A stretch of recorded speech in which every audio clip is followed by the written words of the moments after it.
When you look at the Greek Septuagint at Isaiah 9:6, you find something very interesting. So it's not just me giving you this. I'm going to read you from the NETS, the New English Translation of the Septuagint, which isn't always the most literal translation. It's a little weird, but at least it gives you a sense of what's there. So here's the NETS translation of Isaiah 9:6.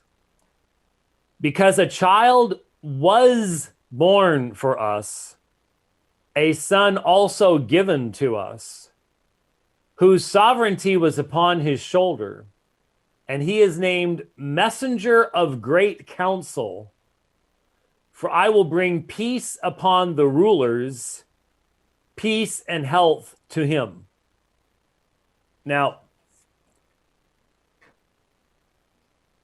that sounds a lot different than what you're accustomed to. For a child will be born to us, a son will be given to us, the government will be rest on his shoulders, his name will be called Wonderful Counselor, Mighty God, Eternal Father, Prince of Peace. Instead, he is named Messenger of Great Counsel, for I will bring peace upon the rulers. See how peace and rulers go together? Prince of Peace. Peace and health to him. So, and again, the Greek Septuagint is a translation from the Hebrew. And we can't go back, fire up a MP3 recorder, MP4 video to see what sources the translators of the Septuagint are using. And not only that, there wasn't just one group of translators that gave us the Septuagint in the first place. It was probably done over a period of time by multiple people. That's why some places like the Pentateuch have done really, really well, and then other places not so well. And then it comes together over time. Differing levels of quality, and hence differing sources. So you can see that the translator had pretty much what we have in front of him. It's how he's rendering it that is interesting. And I have not done enough comparison to make this any kind of meaningful statement, but not a whole lot of people sit around making comparisons of the textual variants in the Greek Septuagint with the Hebrew Masoretic text. So, on the basis of the limited amount of that I've done, which is more than most people have done, but there you go, it seems to me that when you have a major variant, the Septuagint is liable to be trying to make the text more acceptable in a context like, oh, I don't know, Alexandria, Egypt, in a Greco post-Alexander world, possibly. Because it looks like, given the words that are here, that the translator had the Hebrew in front of him, and it wasn't the Hebrew that was different. It's the interpretation coming out in the translation that's the issue.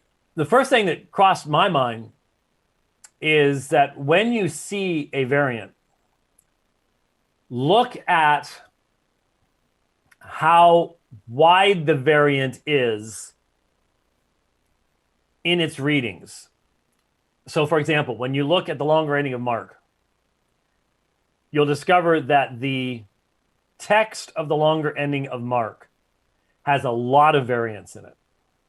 So even the manuscripts that have it have a lot of variations in it. That's a telltale sign of a later insertion, of a disruption of the flow of the text over time.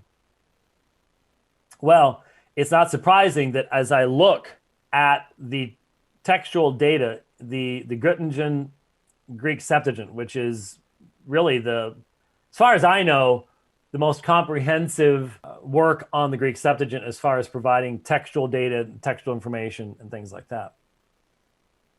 As I look at it, it is one of the most extensive lists of variants. Both verses 6 and 7, or 5 and 6 in the Septuagint, have a large number of variants. And as you look at you're not dealing with nearly as many manuscripts of the Greek Septuagint as you're dealing with the New Testament, by the way.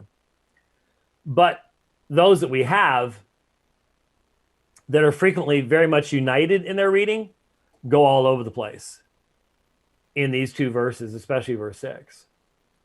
Different spellings, orders of words, synonyms, just a tremendous amount of variation is testified by the Göttingen Greek Septuagint in its textual data. And that, as I said, is always a telltale sign of a disruption to the text in its transmission. People are looking at the Greek Septuagint and then they're looking at the Hebrew going, what happened? How did that get in there?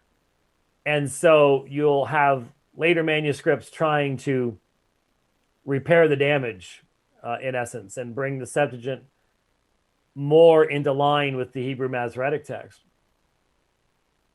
But it seems to me, this is just a feeling, I'm just, take it for what it's worth.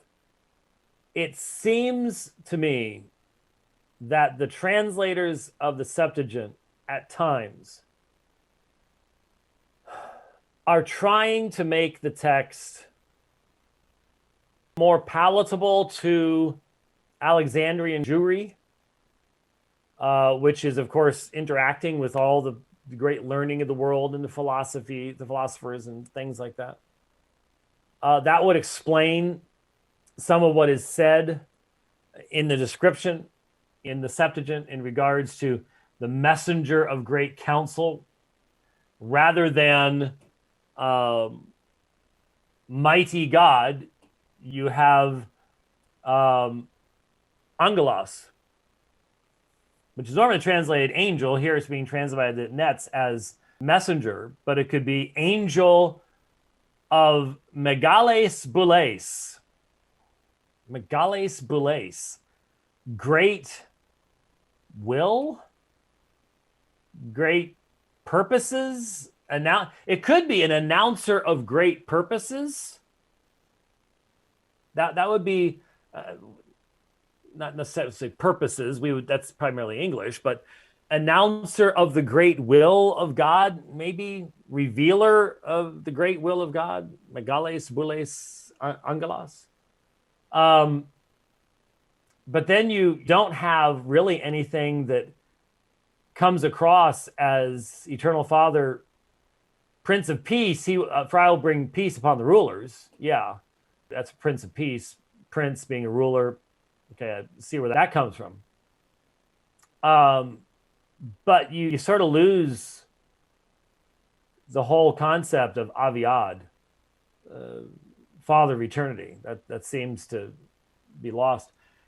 And so might that explain why this section is not focused upon in the New Testament as testimony in regards to the person of Christ, deity of Christ, things like that. It's not in the Greek Septuagint. There's already a recognition of the variations. Possible. We cannot assume that people back then had access, especially to comparative information as we have it. They couldn't compare manuscripts. They couldn't compare printed editions with nearly the ease that we can. That doesn't mean we're smarter. It just means that our tech has given us the ability to, I have 5 columns plus a lower column down below. I have 6 columns worth of data just in one program sitting on my screen. You couldn't do that in that day. Maybe if you happened to be literate and sat in a huge library, you could have spread handwritten manuscripts around like that, but not with the kind of background information and click for more information type stuff like we have today. And so you can't just automatically assume that a writer is aware of the types of things we would be aware of today. That's something you have to avoid being anachronistic on and reading something into those things. So there's the variant as it's found there.